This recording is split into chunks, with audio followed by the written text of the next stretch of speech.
महाराष्ट्र के उप मुख्यमंत्री माननीय श्री एकनाथ शिंदे जी और लोकसभा में हमारे गट नेता श्रीकांत शिंदे जी का आभार व्यक्त करता हूं।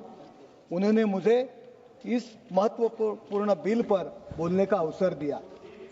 आज हम protection of interest in aircraft object bill 2025 पर चर्चा कर रहे हैं, लेकिन पहले यह भी याद दिलाना जरूरी है कि जब यूपीए के समय देश की अर्थव्यवस्था एक विमान की तरह थी जो उड़ नहीं पा रही थी क्योंकि उसका पायलट ही फिक्स नहीं था।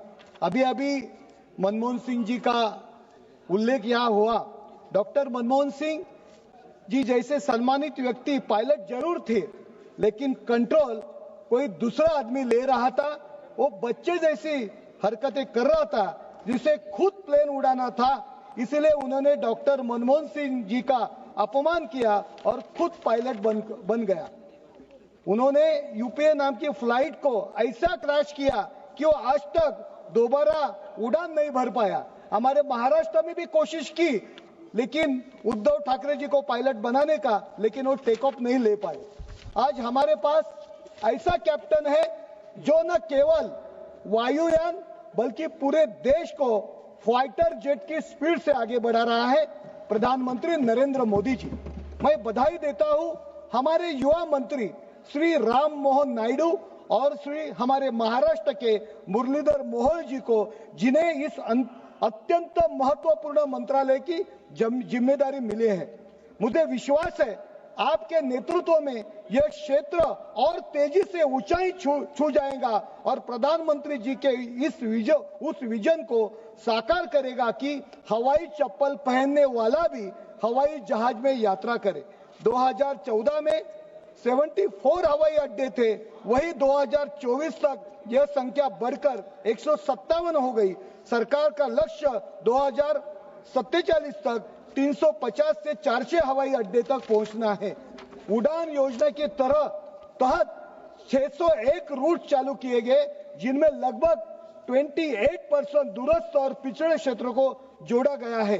अब तक सरकार ने 21 ग्रीनफील्ड हवाई अड्डों की मंजूरी दी है, जिनमें 12 पहले से ही चालू हो चुके हैं। यह विधेयक सिर्फ तकनीकी कानूनी दस्तावेज नहीं है, बल्कि ये भारत के एविएशन सेक्टर को अंतर्राष्ट्रीय मानकों पर स्थापित करने के दिशा में एक विजनरी कदम है।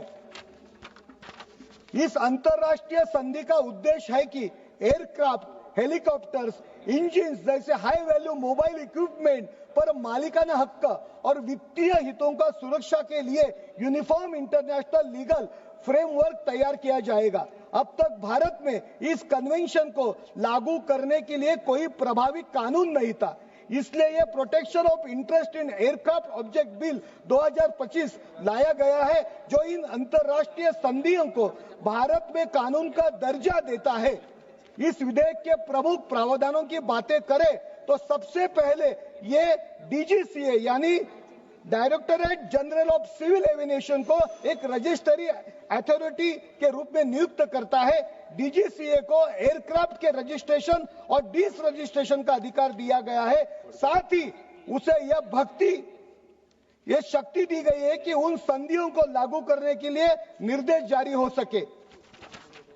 इस विधेयक में यह भी स्पष्ट किया गया है, अगर एयरक्राफ्ट से जुड़ी कोई सेवा, एयरपोर्ट सर्विसेज, एटीसी चार्जेस आदि की पेमेंट बकाया है तो भारत सरकार किसी भी पब्लिक सर्विस एंटिटी या किसी अंतर सरकारी संस्था को इस एयरक्राफ्ट को डिटेन करने का अधिकार रहेगा। समाप्त कीजिए।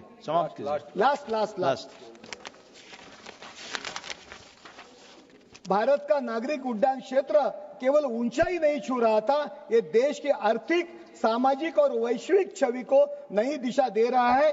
यह सब क्षेत्र भारत के लिए नया आत्मविश्वास और आत्मनिर्भरता का प्रतीक है। इसीलिए फिर से वापस ये जो अभी पिछले वक्ता ने जो शायरी की वही मैं वापस कर रहा हूं। जिंदगी की असली उड़ान बाकी है, जिंदगी के कई इम्तिहान अभी बाकी है। अभी तो नापी है मुट्ठी भर जमीन हमने, अभी तो नापी है मुट्ठी भर जमीन हमने, अभी तो सारा आसमान बाकी है, अभी तो सारा आसमान बाकी है। धन्यवाद श्री राधा।